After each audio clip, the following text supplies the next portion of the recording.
भारत के पूर्वोत्तर में जहां सूरज की पहली किरण जमीन को छूती है, वहां एक ऐसा रहस्य छिपा है जिसे समझना हर किसी के बस की बात नहीं। यह जगह है असम और इस रहस्य का केंद्र है नीलांचल पर्वत।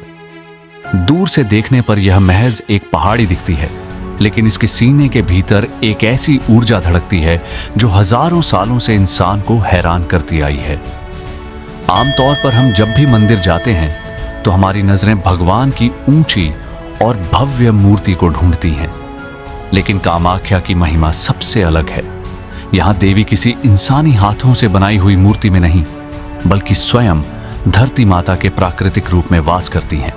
मां एक दिव्य शिला पत्थर के रूप में मौजूद है, जहां से जीवन की शक्ति एक निर्मल धारा की तरह बहती रहती है। यह पवित्र स्थान हमें याद दिलाता है कि ईश्वर कहीं दूर नहीं, बल्कि इसी धरती के कण कण में और प्रकृति की जीवंत शक्ति में बसे हुए हैं। यह मंदिर उस ममतामयी शक्ति का प्रतीक है जिससे यह पूरी सृष्टि चलती है। सोचिए, एक ऐसा समाज जहां आज भी मासिक धर्म पर बात करना शर्म की बात मानी जाती है, वहां हजारों साल पहले हमारे पूर्वजों ने एक ऐसा मंदिर बनाया जो मां के रजस्वला होने का उत्सव मनाता है।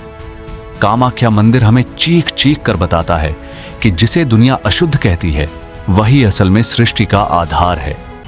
लेकिन यह जगह जितनी पवित्र है, उतनी ही डरावनी भी मानी जाती है। लोग कहते हैं कि यहाँ की मिट्टी में आज भी वो तंत्र मंत्र जीवित है जो किसी की भी तकदीर बदल सकता है। आखिर क्या है वो ताकत जो जून के महीने में पूरी की पूरी ब्रह्मपुत्र नदी को लाल कर देती है? क्या यह सिर्फ कुदरत का कोई खेल है या मां का कोई संकेत? आज हम इस डॉक्यूमेंट्री के जरिए उसी रहस्य की परतों को खोलेंगे। हम बात करेंगे उन अघोरियों से जो श्मशान में बैठकर मां को जगाते हैं। हम बात करेंगे उन वैज्ञानिकों से जो इस लाल पानी का सच ढूंढ रहे हैं। और हम जानेंगे उस सती की कहानी जिसका शरीर भले ही खंडित हो गया, लेकिन उसकी शक्ति आज भी इस पहाड़ी के कण कण में मौजूद है। सावधान रहिएगा, क्योंकि कामाख्या की यात्रा सिर्फ एक सफर नहीं है। यह अपने भीतर छिपे डर और आस्था के आमने सामने होने की कहानी है। इस मंदिर की कहानी आज की नहीं है, यह तब की बात है जब यह दुनिया बन ही रही थी। राजा दक्ष, जो बहुत शक्तिशाली राजा थे, उनकी पुत्री सती ने भगवान शिव से विवाह किया था। लेकिन राजा दक्ष को महादेव का रहन सहन, उनका वैराग्य और गले में लिपटे सांप पसंद नहीं थे। उन्होंने शिव जी को अपमानित करने के लिए यज्ञ रखा, जहां सभी देवी देवताओं को बुलाया गया सिवाय भगवान शिव के। जब माता सती बिन बुलाए अपने पिता के घर पहुंची, तो वहां उनके पति यानी महादेव का घोर अपमान किया गया। पिता के मुख से अपने पति के लिए अपशब्द सुनकर सती का हृदय छलनी हो गया। वे इस अपमान को सह न सकी और उसी यज्ञ की अग्नि में कूदकर उन्होंने अपने प्राण त्याग दिए। जब महादेव को यह पता चला तो उनका तीसरा नेत्र खुल गया। तांडव शुरू हुआ, पूरी सृष्टि कांपने लगी। शिवजी ने सती के पार्थिव शरीर को अपने कंधे पर उठाया और वियोग में पूरे ब्रह्मांड में घूमने लगे। उनका क्रोध ऐसा था कि अगर उसे रोका न जाता तो सब कुछ भस्म हो जाता। तब सृष्टि को बचाने के लिए भगवान विष्णु ने अपने सुदर्शन चक्र से माता सती के शरीर के हिस्से किए। जहां जहां मां के अंग गिरे, वहां वहां एक शक्तिपीठ बन गया। नीलांचल की इसी पावन पहाड़ी पर माता का गर्भ योनि भाग गिरा था। इसी वजह से इस जगह को पूरी दुनिया का सबसे शक्तिशाली केंद्र माना जाता है। यहाँ मां को कामाख्या कहा गया, वह देवी जो आपकी हर कामना, इच्छा पूरी करती है। लेकिन यह मंदिर सिर्फ एक पौराणिक कहानी नहीं है। समय बीतता गया और यह जगह घने जंगलों में खो गई। फिर हजारों साल बाद अलग अलग राजाओं ने मां के इस धाम को फिर से खोजा। आज जो मंदिर हम देखते हैं, वह 16वीं शताब्दी में कूच बिहार के राजाओं द्वारा फिर से बनवाया गया था, क्योंकि बीच में कई बार इसे नष्ट करने की कोशिश हुई।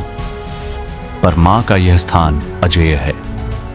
हर साल जून का महीना जब आता है तो कामाख्या में कुछ ऐसा होता है जिसकी कल्पना भी करना मुश्किल है। इसे कहते हैं अंबुबाची मेला। इन 3 दिनों के लिए मंदिर के दरवाजे भक्तों के लिए पूरी तरह बंद कर दिए जाते हैं। यहां तक कि मंदिर के अंदर पूजा पाठ भी रुक जाता है। सन्नाटा पसर जाता है, लेकिन यह सन्नाटा किसी डर का नहीं बल्कि एक गहरी आस्था का है। इन 3 दिनों में एक चमत्कार होता है। मंदिर के पास से बहने वाली विशाल ब्रह्मपुत्र नदी का पानी अचानक खून की तरह गहरा लाल हो जाता है। लोग कहते हैं कि इन 3 दिनों में माता रजस्वला होती हैं। यह पूरी दुनिया का इकलौता ऐसा उत्सव है जहां नारीत्व के इस स्वाभाविक चक्र को अपवित्र नहीं बल्कि सबसे पावन माना जाता है। भक्तों का मानना है कि इन 3 दिनों में मां की शक्ति अपने चरम पर होती है। जब मंदिर के दरवाजे बंद होते हैं तब मंदिर के बाहर का नजारा देखने लायक होता है। दूर दूर से अघोरी, नागा साधु और तांत्रिक यहां खींचे चले आते हैं। कोई धुनी रमाए बैठा है तो कोई मौन साधना कर रहा है। अब विज्ञान क्या कहता है? जब वैज्ञानिकों ने इस लाल पानी की जांच की तो उनका कहना था कि मिट्टी में मौजूद आयरन ऑक्साइड की वजह से पानी का रंग बदल जाता है। लेकिन भक्तों का तर्क अलग है। वे पूछते हैं कि अगर ऐसा है तो यह साल के बाकी दिनों में क्यों नहीं होता? यह सिर्फ इन्हीं 3 खास दिनों में ही क्यों शुरू और खत्म होता है? यहां विज्ञान और विश्वास के बीच की लकीर धुंधली जाती है। चौथे दिन जब मंदिर के द्वार खुलते हैं तो एक और अनोखी चीज देखने को मिलती है। मंदिर के अंदर जो सफेद सूती वस्त्र रखा जाता है वह पूरी तरह लाल हो चुका होता है। इसे अंगोदक या रक्त वस्त्र कहा जाता है। इस वस्त्र का एक छोटा सा हिस्सा पाने के लिए लोग मीलों दूर से आते हैं, क्योंकि माना जाता है कि इसे पास रखने से मां की कृपा हमेशा बनी रहती है और हर मुसीबत टल जाती है। कामाख्या में पूजा किसी पत्थर की मूर्ति की नहीं बल्कि उस प्राकृतिक स्रोत की होती है जहां से निरंतर जल बहता रहता है। यहां के तांत्रिक कहते हैं कि यह जल नहीं, मां का आशीर्वाद है। जो कोई भी सच्चे मन से इस जल को माथे से लगाता है उसकी जन्मों जन्मों की प्यास बुझ जाती है।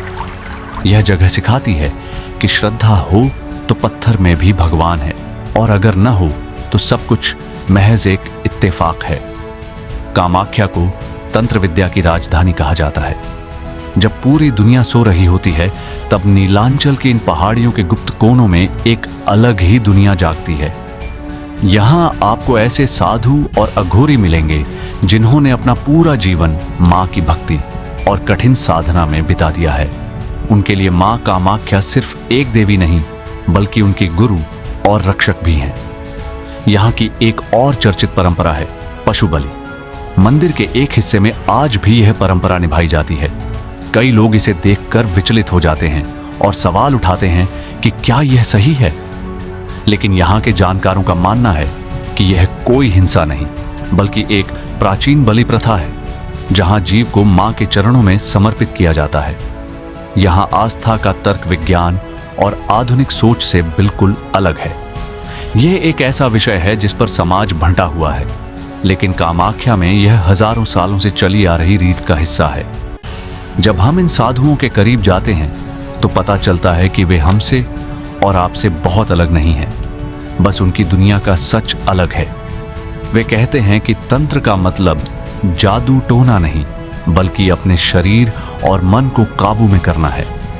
उनके लिए डर जैसी कोई चीज नहीं होती, क्योंकि वे मौत के सच को स्वीकार कर चुके हैं। कामाख्या का हर पत्थर, हर पेड़ इन साधुओं की लंबी तपस्या का गवाह रहा है। लेकिन यहां सिर्फ रहस्य और डर नहीं है। यहां सबसे बड़ी चीज जो महसूस होती है वह है समानता। कामाख्या एक ऐसी जगह है जहां अमीर गरीब, ऊंच नीच का भेद मिट जाता है। यहां हर महिला को मां का स्वरूप माना जाता है। समाज जिन चीजों को लेकर हिचकिचाता है, कामाख्या उन्हें बड़े गर्व के साथ स्वीकार करता है। यह मंदिर हमें याद दिलाता है कि जीवन के हर रंग में, चाहे वो अंधेरा हो या उजाला, ईश्वर मौजूद है। जैसे जैसे नीलांचल की पहाड़ियों पर शाम ढलती है, कामाख्या का एक अलग ही रूप सामने आता है। हजारों दियों की रोशनी जब मंदिर की प्राचीन दीवारों पर पड़ती है तो ऐसा लगता है जैसे हर पत्थर कुछ कहना चाह रहा हो। हमने देखा कि यहाँ की कहानी सिर्फ एक मंदिर की नहीं है, बल्कि उस अटूट विश्वास की है जो हजारों सालों से पीढ़ी दर पीढ़ी चला आ रहा है। कामाख्या हमें क्या सिखाता है? यह हमें सिखाता है कि आस्था के लिए हमेशा बड़ी बड़ी मूर्तियों की जरूरत नहीं होती। कभी कभी एक बहता हुआ झरना और एक प्राकृतिक शिला भी ईश्वर का साक्षात रूप बन जाते हैं।